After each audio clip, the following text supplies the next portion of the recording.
I am Zachary, 27 years old, and 10 years ago, my life ended without me actually dying. Before I tell you about the moment I watched my own parents beg for forgiveness on my doorstep, I need to know something. Go to the comments right now and tell me where you're watching from. I want to see how far this story travels, because for a decade, I wasn't allowed to have a story at all. To understand why I didn't answer the door when they came crying, you have to understand the night they threw me out. I was 17. It was a Saturday. In the Miller household, Saturdays were a religion. My parents, Robert and Linda, were obsessed with image.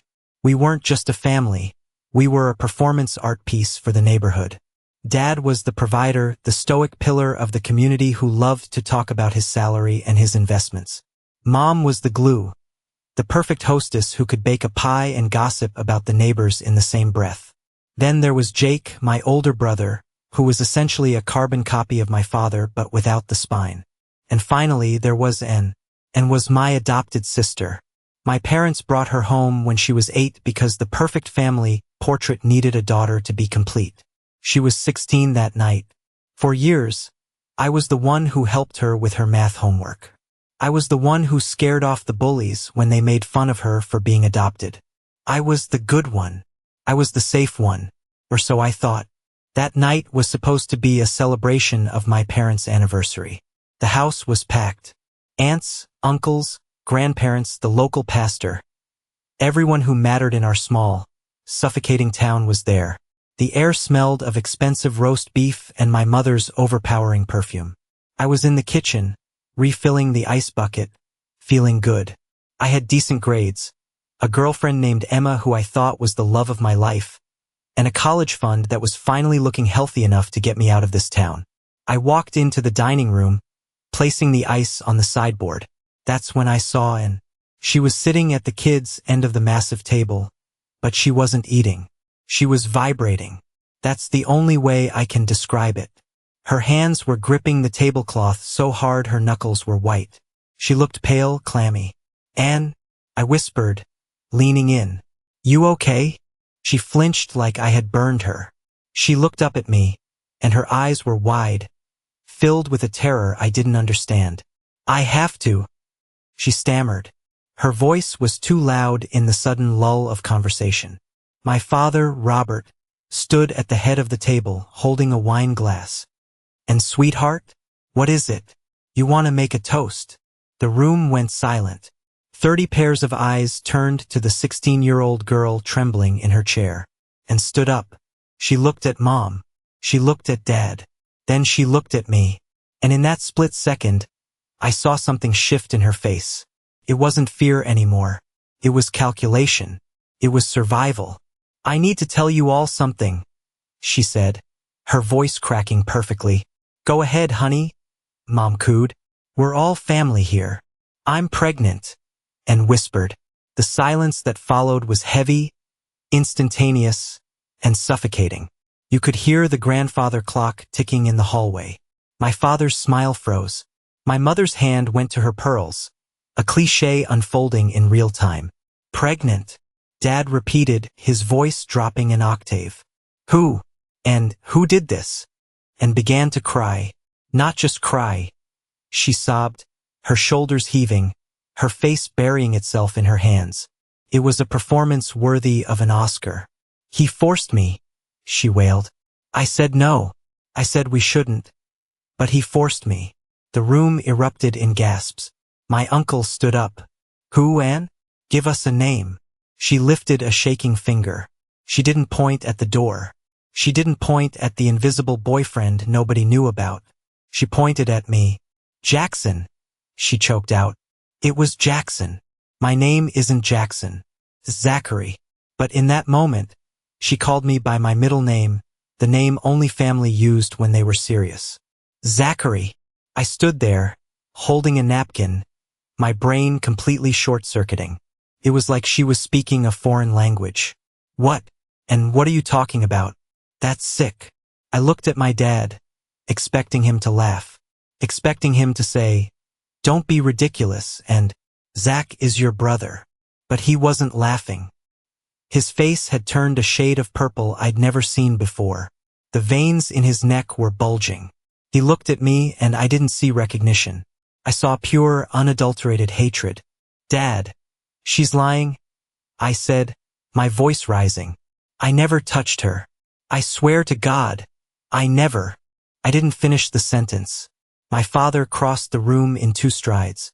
He didn't ask a question. He didn't ask for my side of the story. He swung. His fist connected with my jaw with a sickening crunch.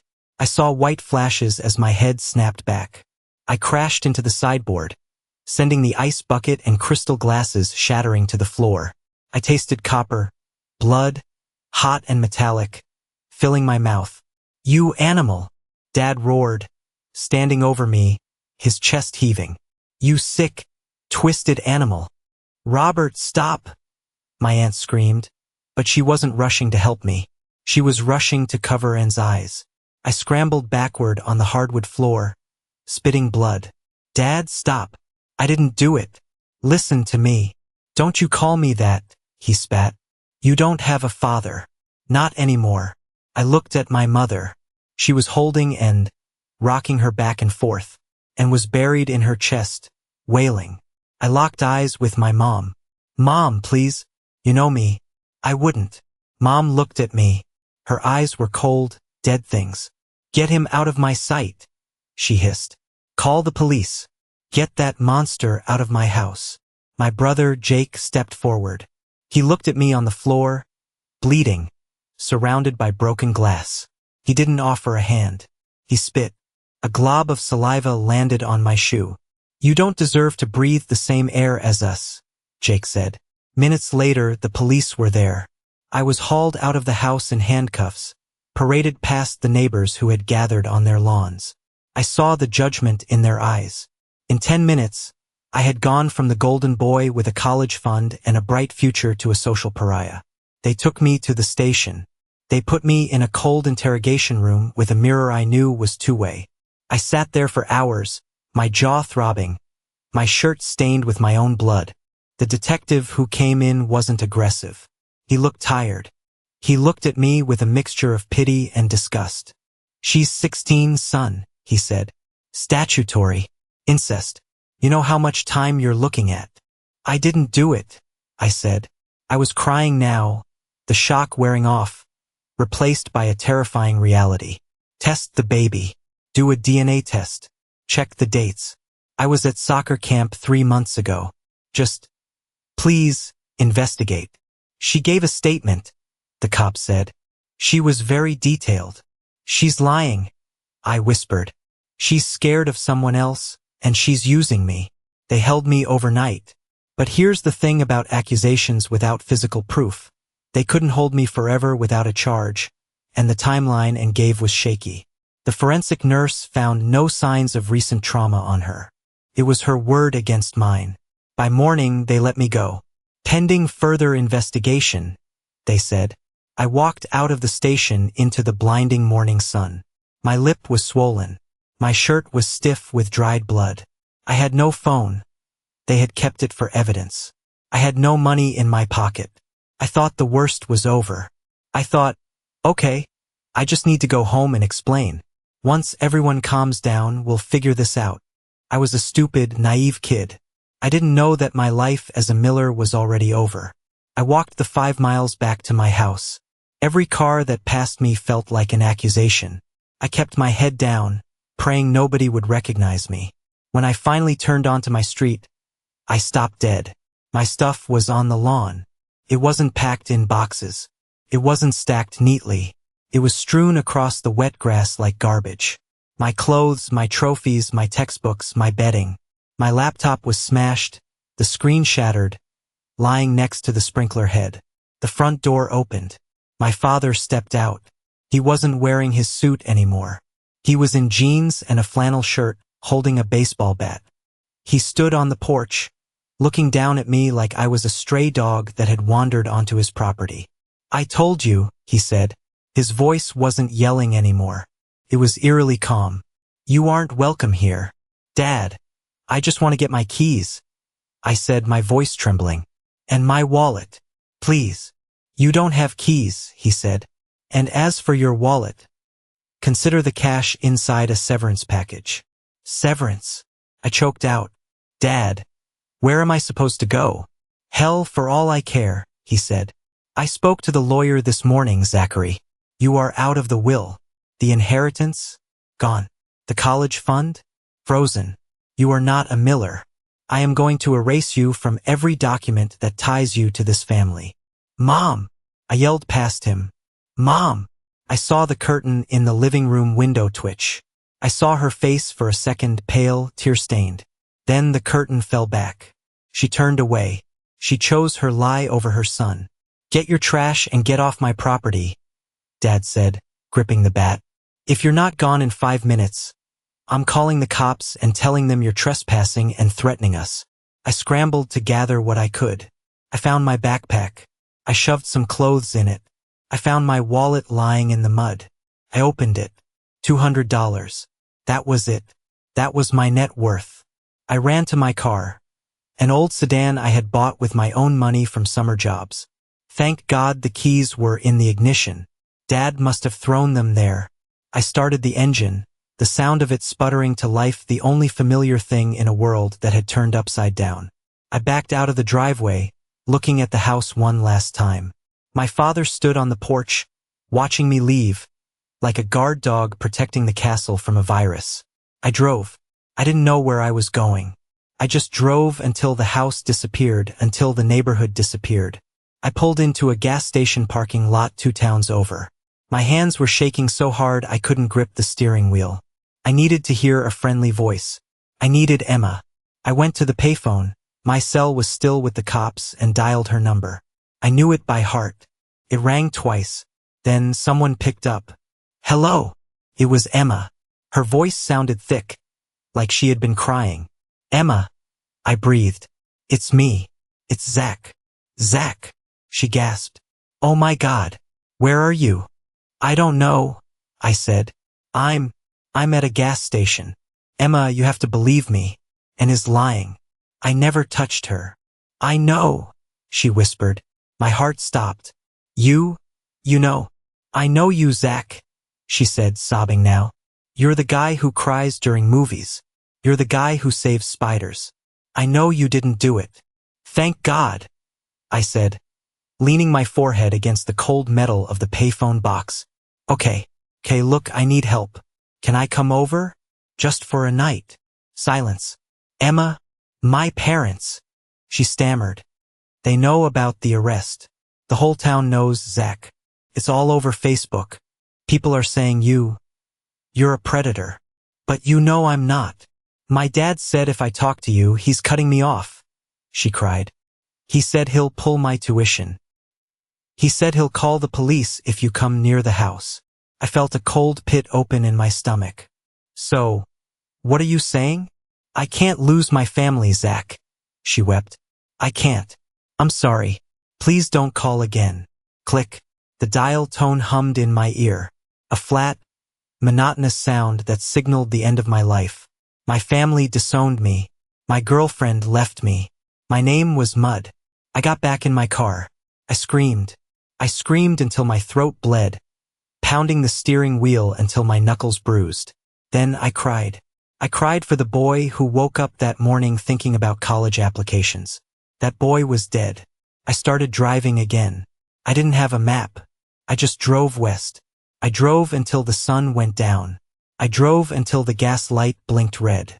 For the next week, I lived in that car. I learned very quickly what it means to be invisible. I parked in Walmart parking lots, sleeping with one eye open, terrified of a flashlight tapping on the window. I washed my face in gas station bathrooms using harsh brown paper towels. I ate cheap. A loaf of bread and peanut butter lasted 3 days. But the $200 was draining fast. Gas was expensive. By day 7, I was in a town called Maplewood, 3 states away. I was starving. Not the kind of hungry you feel when you skip lunch. I mean starving. My stomach was cramping. My head felt light and floaty. I smelled like sweat and old upholstery. My car sputtered and died right as I rolled into the parking lot of a rundown diner called Andy's Grill. It was fate or maybe just bad luck running out of gas. I sat there for an hour watching people go in and out. I saw them eating burgers through the window. I could practically taste the grease. I looked at myself in the rearview mirror. I looked insane. My hair was matted. Stubble was patching across my jaw. My eyes were sunken. You have to do something, I told myself, or you're going to die in this car. I got out. My legs felt like jelly. I walked to the diner door. There was a sign taped to the glass, handwritten in black marker. Help wanted. Dishwasher. Cash pay. I pushed the door open. A bell jingled. The smell of frying bacon hit me like a physical blow. A man was behind the counter. He looked like he was carved out of granite. Big, bald, with a gray beard and forearms the size of ham hocks. He was wiping down the counter with a rag that looked older than me. He looked up. His eyes narrowed as he scanned me. My dirty clothes, my shaking hands, the desperation radiating off me. We ain't a shelter, kid, he rumbled. His voice sounded like gravel in a blender. Buy something or get out. I saw the sign, I rasped. My voice was hoarse from days of silence. For the dishwasher. He stopped wiping. He looked at the sign, then back at me. You ever washed a dish in your life? Yes, sir. I lied. I work hard. I need a job. He looked at my shoes. They were expensive sneakers now covered in mud. He looked at the bruise on my jaw, which was turning a sickly yellow-green. Runaway? He asked. It wasn't an accusation, just a fact. I need a job, I repeated. Please. He stared at me for a long, uncomfortable minute. Then he grunted. He reached under the counter and pulled out a basket of fries and a burger that looked like a mistake order. He slid it across the counter. Eat, he said. Then you wash. If you break anything, I break you. I didn't wait for a fork. I ate with my hands, shoving the food into my mouth, not caring that grease was dripping onto my chin. It was the best meal I had ever had. That was how I met Andy. And that was the day Zachary Miller truly vanished. The kitchen at Andy's Grill was a hellhole, and I loved it. It was hot, steamy, and loud. For 12 hours a day, my hands were submerged in scalding water, scrubbing grease off plates that had been dirty since the 80s. My back ached. My fingers pruned and cracked. But for those 12 hours, I didn't have to think about my father's fist. At the end of that first shift, Andy tossed me a set of keys. Attic, he grunted, pointing to a narrow staircase behind the pantry. There's a cot. Don't smoke. Don't bring girls. Don't steal. I walked up the creaky stairs. The attic was basically a storage closet with a window. There was a mattress on the floor and a stack of old tires in the corner. To me, it looked like the Ritz-Carlton. I locked the door, curled up on the mattress, and slept for 14 hours straight. For the next 2 weeks, that was my life. Wake up, scrub dishes, eat leftovers, sleep. Andy didn't ask questions. He paid me in cash at the end of every week. Meager wages, but enough to buy soap and toothpaste. I started to feel safe, or as safe as a fugitive can feel. Then the bubble burst. It was a Tuesday lunch rush. The diner was packed. I was hauling a bus tub of dirty plates out to the front when I froze. Sitting at the counter was a trucker. Big guy wearing a vest. He was reading a newspaper. On the back page, facing me, was a photo. It was a grainy high school yearbook photo. My photo. The headline read, "Have you seen him? Teen wanted for questioning in family assault." My blood turned to ice. My hands started shaking so bad the silverware in the tub rattled. The trucker looked up at the sound. He looked at me. He looked at the paper. Then he looked at me again. His eyes widened. "Hey," the trucker said, pointing a fry at me. "You look like..." I dropped the tub. Plates crashed to the floor. I turned and ran. I didn't know where I was going. Just away. I bolted for the back door. "Hey, kid." Andy's voice boomed over the noise of the diner. I fumbled with the latch on the back door, panic blinding me. They found me. They're going to drag me back. Prison. I'm going to prison. A massive hand grabbed the back of my shirt and slammed me against the wall. It was Andy. "Where is the fire, boy?" he growled. "Let me go." I screamed, struggling against his grip. I didn't do it. I swear. The trucker was standing in the kitchen doorway now, holding the paper. That's him, Andy. That's the kid from the paper. Says he attacked his sister. Andy looked at the paper. He looked at the headline. He looked at the photo. Then he looked at me, trembling against the wall, tears streaming down my face. I didn't touch her, Andy. I sobbed. She lied. Please, don't call them. The kitchen went deadly silent. The cook stopped flipping burgers. Andy took the newspaper from the trucker. He looked at it for a long second. Then he crumpled it up into a ball and tossed it into the trash can. Don't look like him to me, Andy said, his voice flat. The trucker blinked. What? Andy, that's clearly. I said. Andy stepped closer to the trucker, crossing his massive arms. It don't look like him. My dishwasher's name is Zach. He's been here 2 weeks. Works hard. Keeps his mouth shut. He stared the trucker down. You want to finish your burger, Earl? Or you want to play detective? The trucker looked at Andy, then at me. He shrugged. Whatever you say, Andy. Just looked like him. He went back to his seat. Andy turned to me. I was sliding down the wall, gasping for air. Get up, he said roughly. Why? I whispered. Why didn't you turn me in? Andy sighed, scratching his beard. Kid, I've been around long enough to know the look of a guilty man. You got the look of a scared rabbit. Besides, he looked toward the dining room. Everybody's got a story. Some are true, some ain't. As long as you scrub those plates clean, I don't care what your last name is. He pointed to the sink. Get back to work. And stop breaking my damn plates. That was the moment Andy became more of a father to me than Robert Miller had ever been. Over the next few months, Andy started teaching me things. He saw I was smart, that I hated being idle. When the walk-in freezer broke, he didn't call a repairman. He called me over. Look here, he said, pointing at the compressor. You see this coil? It's frozen over. Why? Bad airflow, I guessed. Smart kid, he grunted. Fix it. I started reading manuals. I started fixing the AC units, the fryer, the ice machine. I realized I had a knack for it. I liked machines. Machines didn't lie. If a machine was broken, there was a reason, and if you followed the logic, you could fix it. Humans weren't like that. One night, after closing, Andy slid a brochure across the counter to me. It was for a trade school nearby.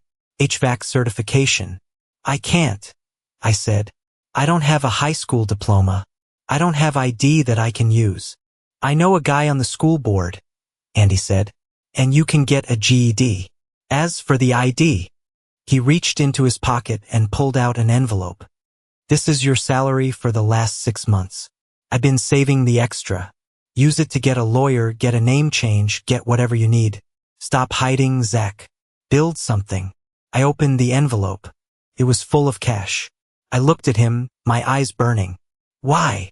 Because, Andy said, looking away, my son would have been your age if he hadn't made different choices. Don't waste it. I took that money. I studied for my GED at night in the attic. I worked double shifts. I got my certification. I was rebuilding myself piece by piece. But the ghost of my past was always there, waiting. 5 years passed. I wasn't a dishwasher anymore. I was a lead technician for a local HVAC company. I had my own apartment. It was small, but it had a lock on the door and my name on the lease. Well, not my old name. I had legally changed my name to Zachary Sterling. Sterling was my grandmother's maiden name, the only person in that cursed family who had ever shown me unconditional love before she died. Zachary Smith was dead. He died the night he slept in a Honda Civic behind a gas station. I was safe. I was stable. But I was haunted. I had a ritual. Every year on my birthday, I would go to an internet cafe, never my own computer. Paranoia is a hard habit to break. And I would search for them. It was a form of self-harm, I know. But I needed to know. That year, I found Anne's Facebook profile. It was public. I scrolled, and my breath caught in my throat.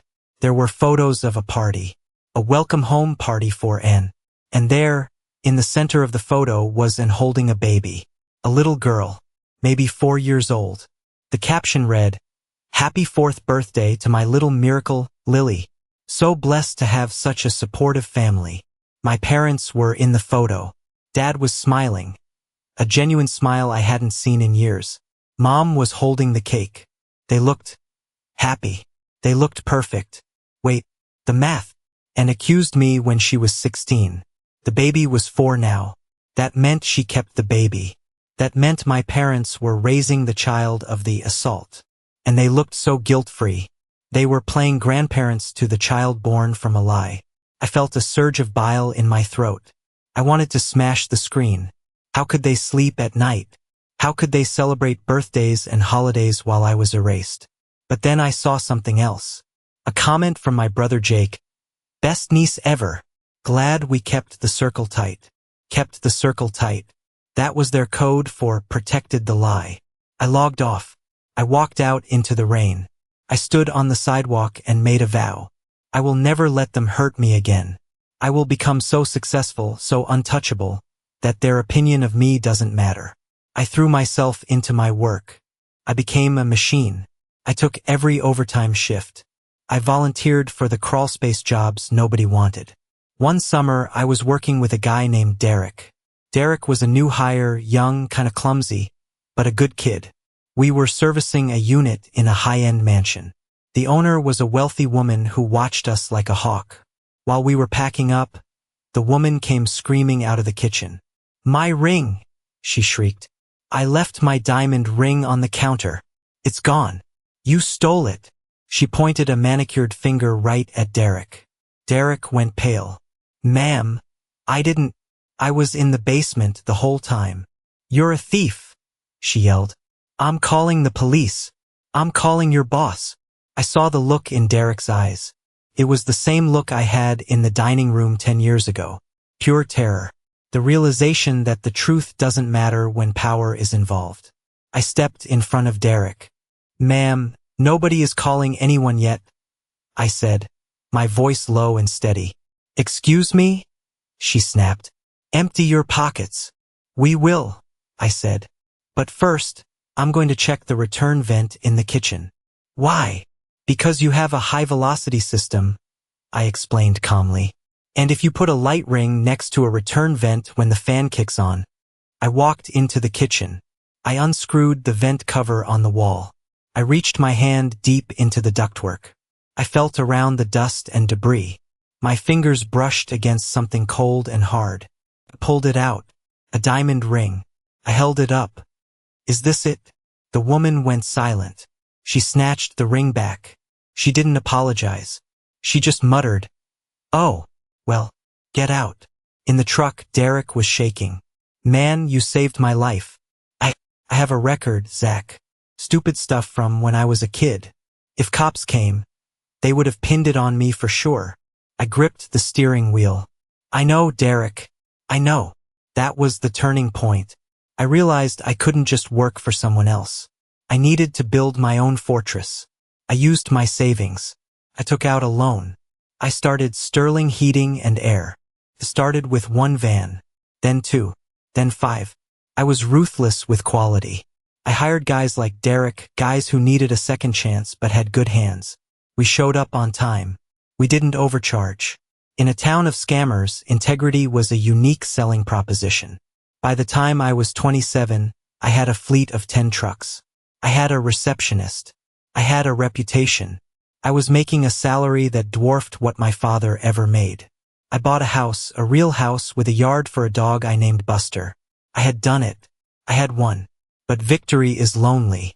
I had dated a few women, but I always pushed them away. As soon as things got serious, as soon as they asked about my family, I shut down. I couldn't risk it. I couldn't risk another Emma. I thought I was safe. I thought the wall I built was high enough. But walls don't stop phone calls. Life has a funny way of letting you think you've outrun the storm, just before the hurricane tears the roof off. It was a Tuesday in early November. I remember the date perfectly because I had just closed the biggest contract in the history of Sterling Heating and Air. We had secured the bid for a massive new commercial complex downtown. It was the kind of deal that meant financial security wasn't just a goal anymore. It was a reality. I was sitting in my office, staring at the signed contract. The ink was still wet. I should have been popping champagne. I should have been calling friends. But I was sitting there, listening to the hum of the server in the corner, feeling that familiar, cold hollow in my chest. Success is a strange thing when you have no one to share it with. You build a castle, but if you lock the gates to keep everyone out, it's just a really expensive prison. My receptionist, Sarah, buzzed in on the intercom. Zach. Her voice sounded hesitant. Sarah knew the rules. Never interrupt me during budget hours unless the building is on fire. I pressed the button. This better be good, Sarah. It's a woman, Sarah said, dropping her voice to a whisper. She says her name is Emma. She says she has information about your family. She sounds like she's crying, Zach. The pen I was holding snapped. Just like that. A clean break of black plastic, ink bleeding onto my thumb. Emma. The name hit me like a physical blow to the solar plexus. For 10 years, I had trained myself not to say that name. I had trained myself to forget the sound of her laugh, the way she smelled like vanilla, and the way she had whispered, "I can't lose my family," before hanging up on me and leaving me to die in a parking lot. Tell her to get lost, I snarled, wiping the ink off my hand with a tissue. Tell her if she calls again. I'm blocking the number. Zach, wait, Sarah pleaded. She said the police are involved. She said, and is in handcuffs. The world stopped spinning. The background noise of the office, the phones ringing, the technicians laughing in the break room, the traffic outside. All of it vanished. There was just the buzzing of the fluorescent light above me and the pounding of my own heart in my ears. Handcuffs. I looked at the phone. It was blinking red. One line. One connection to the past I had buried under layers of concrete and cash. I picked it up. My hand wasn't shaking. It was rock steady. That terrified me more than anything. This is Sterling, I said. My voice was a stranger's voice. Low, metallic. Zach. I closed my eyes. Hearing her voice was like touching a live wire. It was older, deeper, stripped of the teenage innocence I remembered, but it was undeniably her. You have 30 seconds, Emma, I said. Start talking. I didn't think you'd answer, she stammered, her breath hitching. I'm sorry. I know I have no right. I know you hate me. 20 seconds. It's Anne, she rushed out. She's been arrested, Zach. It's all over. The lies. Everything. She's in the county jail. I leaned back in my leather chair, staring at the ceiling. What did she do? Shoplifting? DUI? No, Emma whispered. She did it again. She accused someone else. I sat up straight, the leather creaking beneath me.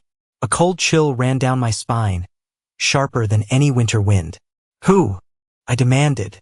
A man named David Kenderson, Emma said. He's a developer, wealthy, older, and was working as his assistant. Last week she went to HR. She went to the police. She told them he forced himself on her in his office. She told them she was pregnant. I felt nauseous. It was the same script, the exact same performance. The tears, the accusation, the pregnancy card. It was a play she had written 10 years ago, and I was the original cast member. Let me guess, I said, bitterness coating my tongue like acid. David is ruined. His wife left him. He's sleeping in his car. No, Emma said, and this time, there was a strange note in her voice. Awe, fear, that's the thing, Zach. David isn't you. David was ready. What do you mean? He knew she was unstable, Emma explained. Apparently, she had been dropping hints, trying to blackmail him for a promotion and a raise for months. When she finally pulled the trigger and went to the cops, David didn't panic. He called his lawyer, a shark from the city. I listened, gripped by the story. I was imagining this man, this David Kenderson, standing tall where I had crumbled. He had cameras, Zach, Emma continued. Hidden cameras in his office. Audio recordings. He had proof that she came onto him, that he rejected her, and that she threatened to ruin him like she ruined her brother, if he didn't pay up. She said that.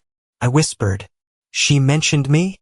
She was recorded saying it, Emma confirmed. When the police played the tape for her, she broke. She didn't just confess to framing David. She confessed to everything. The detectives pressed her. They pulled up your old file. They asked about the pattern. My throat felt tight, like a hand was squeezing it. And, she told them, Emma was crying now, audible sobs coming through the line. She told them about the night at the dinner table. She told them you never touched her. She told them the baby, Lily, isn't yours. Who? I asked. I needed a name. I needed a face to put on 10 years of nightmares. Who was the father? A guy named Vernon, Emma said. A local drug dealer she met behind the bleachers. He was 19. When she told him she was pregnant, he laughed at her. He said if she told anyone, he'd kill her. He skipped town the next day.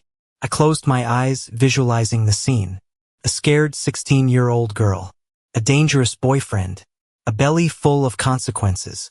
And there I was, Zachary, the brother who helped with homework. The brother who never fought back. The safe target. I was a shield, I murmured. I wasn't a monster. I was just a human shield for her mistakes.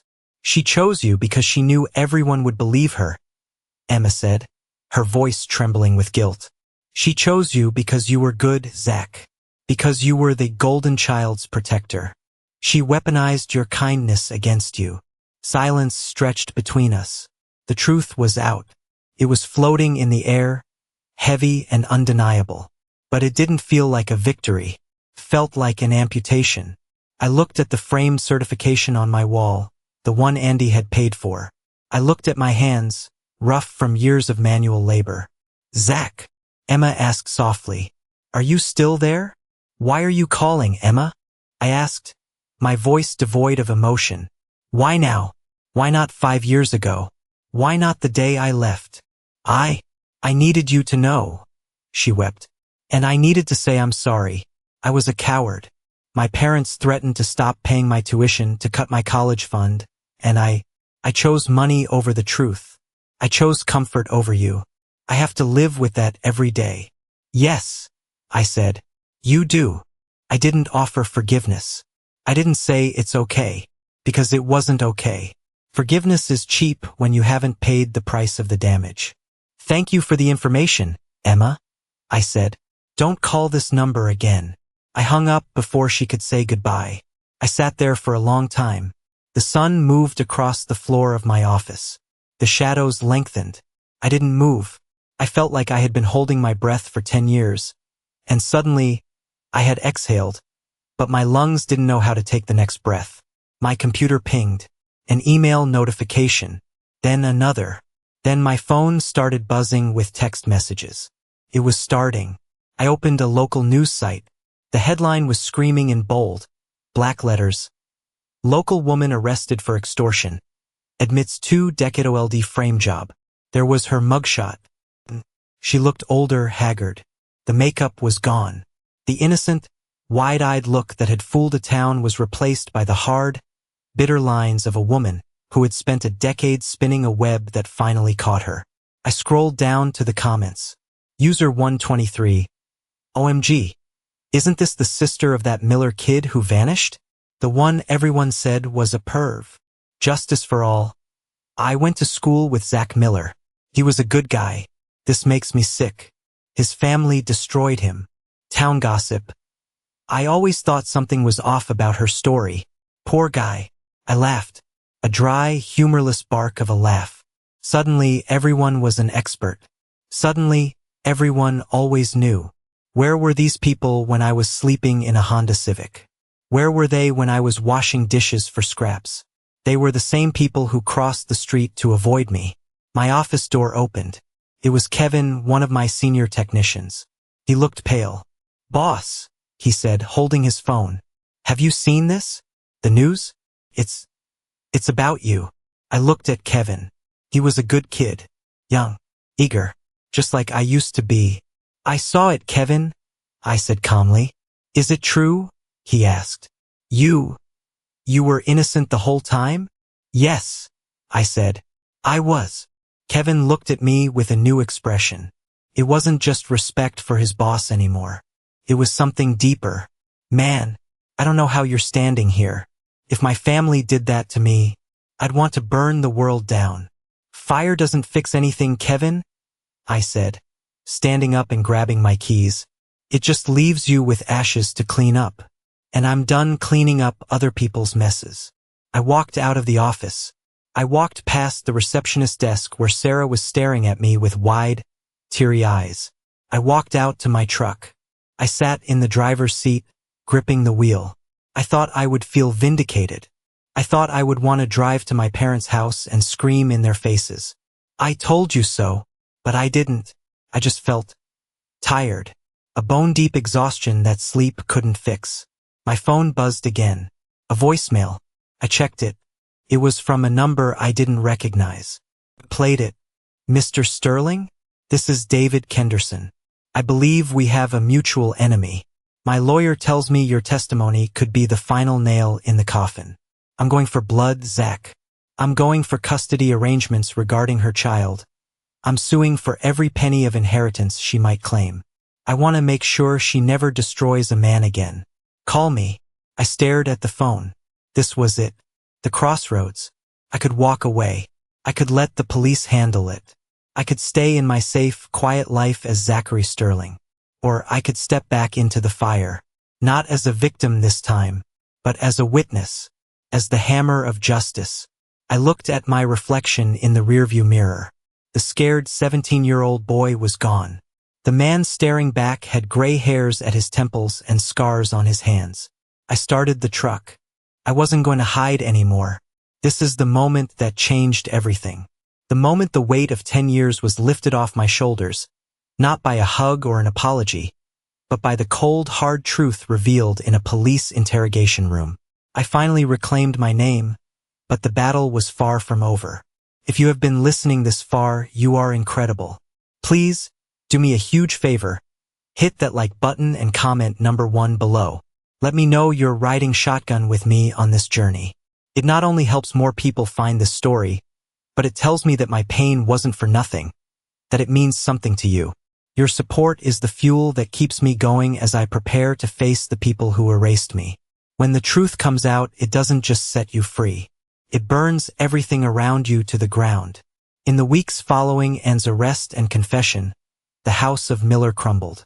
Small towns are vicious. The same people who shunned me now turned their sights on my parents. Rumors flew. How could they not know?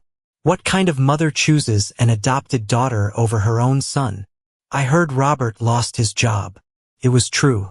My father, the man who prided himself on his reputation, was let go. His company didn't want the bad PR of employing a man who facilitated the framing of his own child. The divorce rumors started swirling around my brother Jake, whose wife apparently didn't like being married to a coward. I watched it all from a distance. I felt like a god watching a city burn. Then they showed up. It started with Mom. I was at my warehouse, supervising the loading of a new shipment of AC units. The security guard at the gate radioed me. Mr. Sterling? There's an older lady here. Says she's your mother. I tightened my grip on the clipboard. Let her in, but escort her. I waited in the loading bay. A few minutes later, a sedan pulled up. My mother stepped out. She looked small. The imperious woman who ruled the dinner table was gone. She was hunched. Her hair was graying. She was holding a Tupperware container. She walked up to me, her eyes filling with tears. Zachary, she breathed. I didn't move. I stood there in my work boots and Sterling HVAC polo shirt, arms crossed. It's Zachary Sterling now. She flinched. Oh, yes, I heard. She lifted the container. I made your favorite, chicken casserole. I thought, maybe you were hungry. I looked at the casserole. The absurdity of it almost made me laugh. 10 years of hell and she brings a casserole. I'm not hungry, I said. What do you want? I want to apologize, she wept. We didn't know, Zach. She lied to us too. She was so convincing. We were victims too. Victims? I stepped closer. You watched Dad beat me. You watched me bleed on the floor.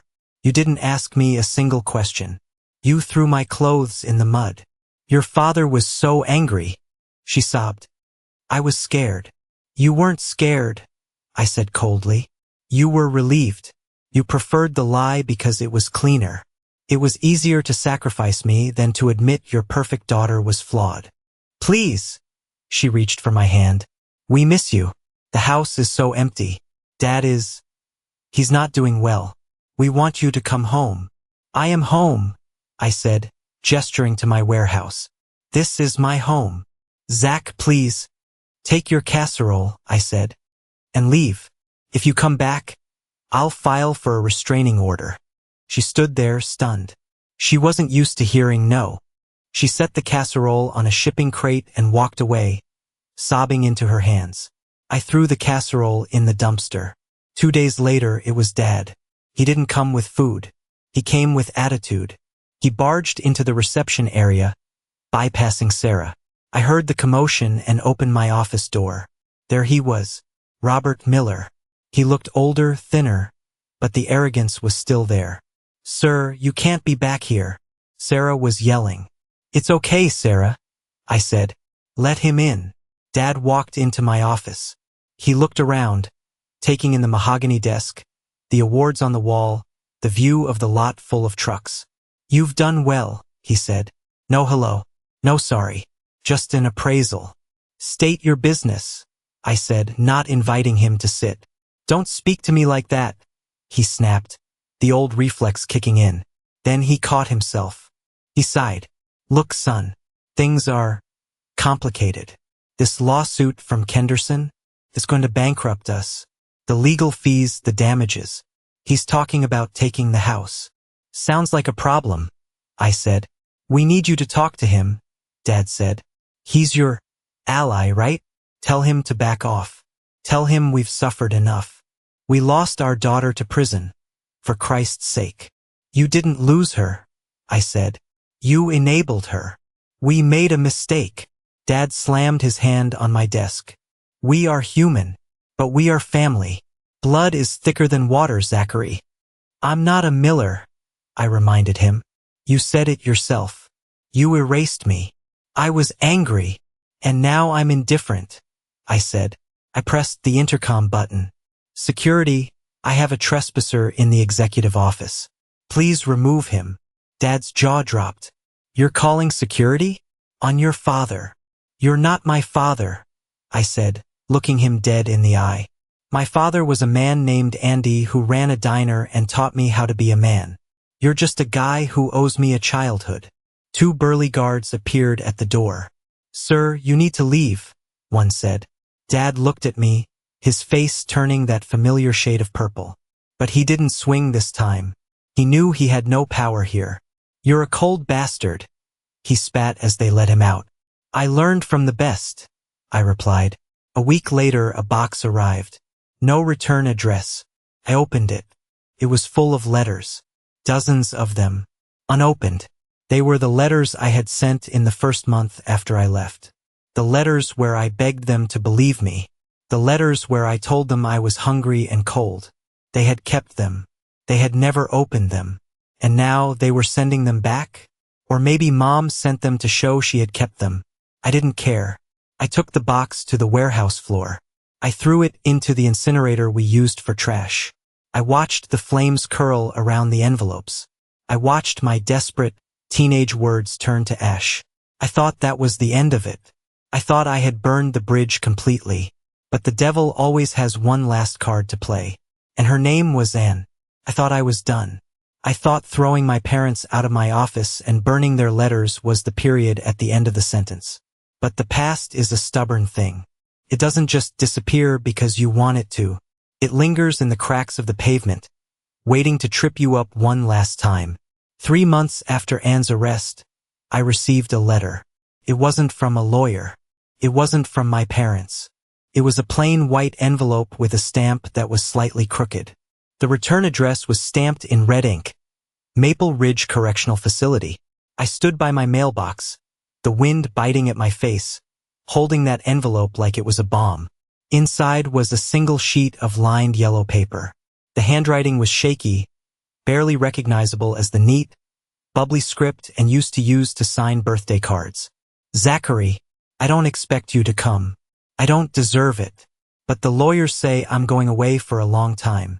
There are things you don't know. Things about the family. Things about Lily. Please, 1 hour. That's all I ask. And I read it twice.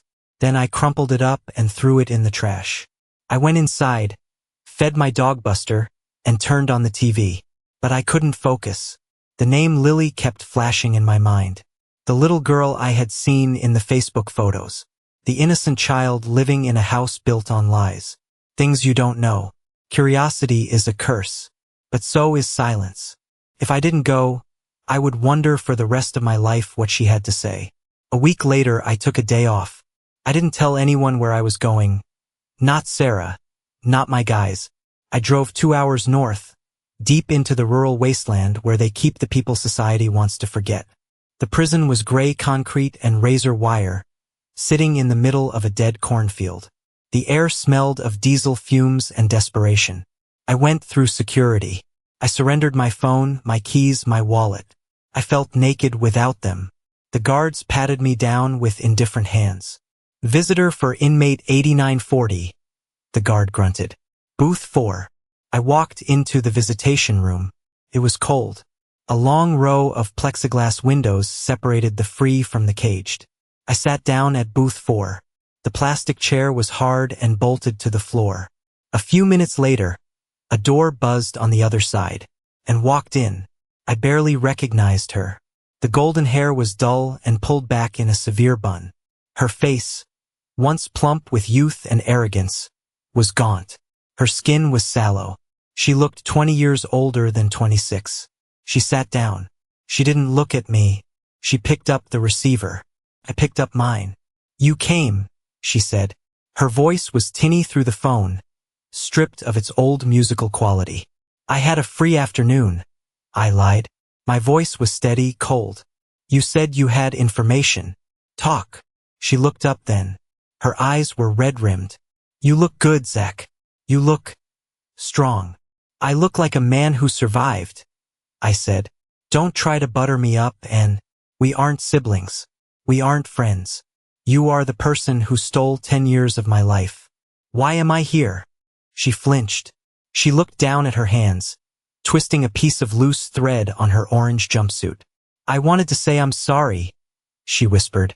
I know it doesn't mean anything now, but being in here, stripping everything away, I see what I did. Why? I asked, the question that had burned a hole in my gut for a decade. Why me? I helped you with your homework. I defended you from bullies. I was the only one who truly treated you like blood. Why did you pick me to destroy? She let out a shuddering breath. Because you were safe. I stared at her. Safe. Vernon, the real father, he was scary, Zach. He had a gun. He told me if I named him, he'd hurt me. He'd hurt the baby. She looked at me, pleading for understanding. But you were Zach. You were the gentle one. You were the good son. I thought you would just deny it and Mom and Dad would handle it quietly. I thought maybe they'd send me away for a while or get me an abortion. I didn't think. You didn't think they would throw me out like garbage? I finished for her. I panicked, she cried, tears tracking down her hollow cheeks. And then, once the lie was out, everyone believed it so fast. Dad was so angry. Mom was so dramatic. I couldn't take it back. If I admitted I lied, they would have hated me too. I was scared of being alone. So you made sure I was the one who was alone, I said. You traded my life for your comfort. That's not panic. And that's evil. She nodded, sobbing silently. I know. I deserve this. I deserve to be in here. Is that all? I asked, preparing to hang up. You wanted to give me a history lesson on your cowardice? No, she said quickly, pressing her hand against the glass. It's about Lily. I froze. What about her? She's 10 now, and said, she's smart. She asks questions about her father. My stomach tightened. And Mom and Dad, and hesitated, looking terrified. They never told her the truth. Even now. Even after the arrest. What do you mean? They told her you are her father. And whispered. They told her you were a bad man who hurt me and ran away. They showed her your picture, Zach. The one from high school. She hates you. She thinks you abandoned her. I felt the blood drain from my face. My hands clenched into fists so tight my fingernails dug into my palms. They did what? I hissed. They didn't want to admit they were wrong, and said. It was easier to keep the lie going than to explain to a child that her mother is a liar and her grandparents are enablers.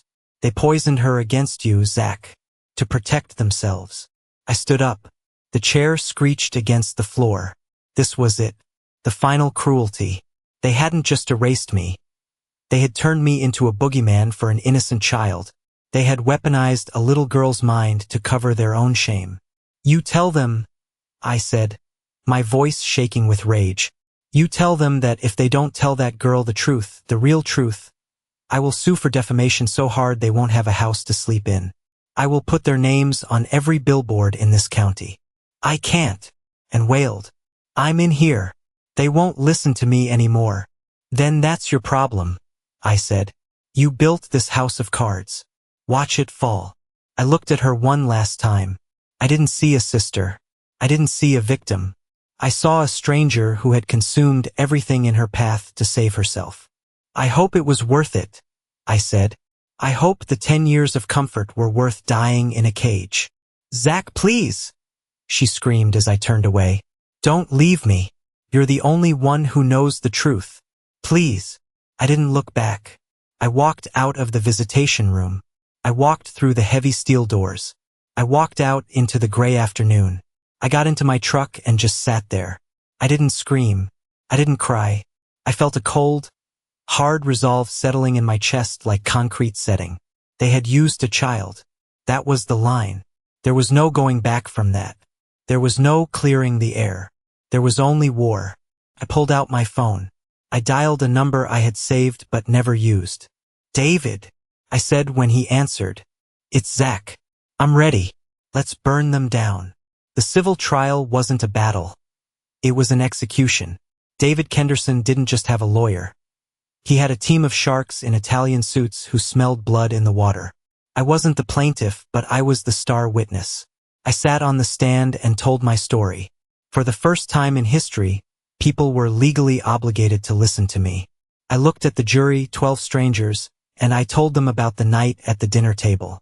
I told them about the homeless nights. I told them about Andy. My parents were in the gallery. They looked like ghosts. Dad had lost so much weight his suit hung off him. Mom just stared at the floor, refusing to meet my eyes. When the verdict came down, it was swift, and was found liable for damages that would take her 3 lifetimes to pay off. But David didn't stop there. His team uncovered the financial fraud my parents had committed to cover Ann's legal bills, dipping into accounts they shouldn't have, hiding assets. The inheritance they had threatened to cut me off from, it was gone. The house? Liens were placed on it. They were stripped bare. But the real justice came quietly, in the form of a Child Protective Services investigation that David's lawyer triggered regarding Lily. It turned out that raising a child in a home built on pathological lies isn't considered a safe environment. Custody was awarded to a distant relative of Vernon's who was actually decent. Lily was going to be told the truth. Not by me, but by professionals who would undo the brainwashing. I walked out of the courthouse that final day, and the sun was shining. Felt different.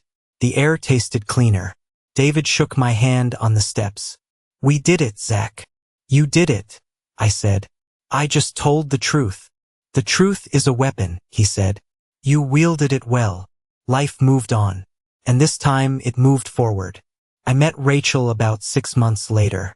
She was a graphic designer I hired to rebrand the company fleet. I walked into the conference room, and she was laying out logo samples.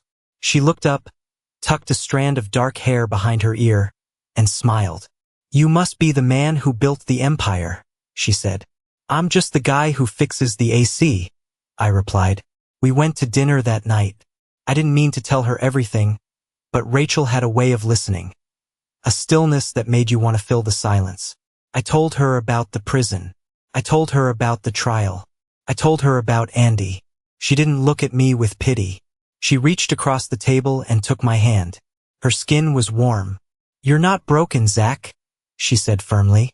"You're just forged. Like steel. It makes you stronger." 2 years passed. We moved in together. We got engaged. Andy, now retired and grumbling about his arthritis, moved into the guest cottage on our property so I could keep an eye on him. I had everything. A thriving business. A woman who loved me. A father figure who respected me. A dog that adored me. Then came the final test. It was a Tuesday night, almost midnight. Rachel was asleep beside me. My phone buzzed on the nightstand. I rolled over, squinting at the screen. Unknown number. I knew. Somehow I knew. I slipped out of bed and went to the balcony. The night air was cool. I accepted the call, but I didn't speak. "Zachary." It was Dad. His voice was a wreck, raspy, weak, wet. "It's Robert," he said. He couldn't even call himself Dad anymore. I don't have much time, son. The doctors, it's stage 4, pancreatic." It moved fast. I listened to the sound of his breathing. It sounded like a rattle in a broken vent. "I'm scared, Zach," he whispered. The arrogance was gone. The rage was gone. All that was left was a dying old man terrified of the dark. "I don't want to die knowing you hate me. I don't want to leave this world with this distance. Please, can you come? Just for 5 minutes? I need to hear you say you forgive me. I need it for my soul." I looked out at the backyard. I saw the moon reflecting off the pool I had built. I saw the light on in the guest cottage where Andy was sleeping safe and sound. I thought about the boy spitting blood on the dining room floor. I thought about the cold nights in the Honda Civic. I thought about Lily, lied to for 10 years. Forgiveness. It's what movies tell you to do. They say it's for you, not them. They say you have to forgive to heal. But they are wrong. Sometimes, forgiveness is just permission for them to feel better about destroying you. He wanted absolution. He wanted me to wash his hands clean so he could face Judgment Day with a lighter conscience. He wanted to use me one last time as a priest, as a sanitizer. "Zachary," he wheezed. "Are you there? Please, son." "Robert," I said. My voice was calm, peaceful. "My father is sleeping in the guest cottage. You have the wrong number." "No, wait. Don't." I ended the call. Then I did something else. I blocked the number. I blocked Mom's number. I stood there for a moment waiting for the guilt, waiting for the regret. But it never came. Instead, I felt light, weightless. I walked back into the bedroom. Rachel stirred, opening one eye. "Who was that?" she murmured sleepily. "Wrong number," I whispered. I climbed back into bed and pulled her close. "Just a spam caller." She hummed, snuggling into my chest. "Love you. Love you too." The next week, I read the obituary in the paper. Robert Miller, 62. The funeral was private. I didn't go. I didn't send flowers. Instead, I took the day off. I took Andy and Rachel to a baseball game. We ate hot dogs. We screamed at the umpire. We laughed until our sides hurt. I looked at them. Andy wiping mustard off his beard, Rachel cheering for a home run, and I realized the truth. Biology is an accident. Family is a choice. They tried to erase me. They tried to turn me into a ghost. But they failed. I am not a ghost. I am a man who built his own world from the ashes of theirs. And in this world, there are no lies. There is only the truth we make for ourselves. This is where my story ends. But for me, it's just the beginning of a life that finally belongs to me. I walked through fire to get here, and I know many of you are walking through your own fires right now. Family trauma is a heavy burden, but you don't have to carry it forever. You have the power to put it down. You have the power to say no. If the story touched you, if you felt that anger and that ultimate peace, please do one last thing for me. Smash that subscribe button and share this video with someone who needs to hear it. Let's build a community of survivors who know that blood isn't always thicker than water. Thank you for listening. Thank you for believing me. I'm Zachary Sterling, and I'm signing off.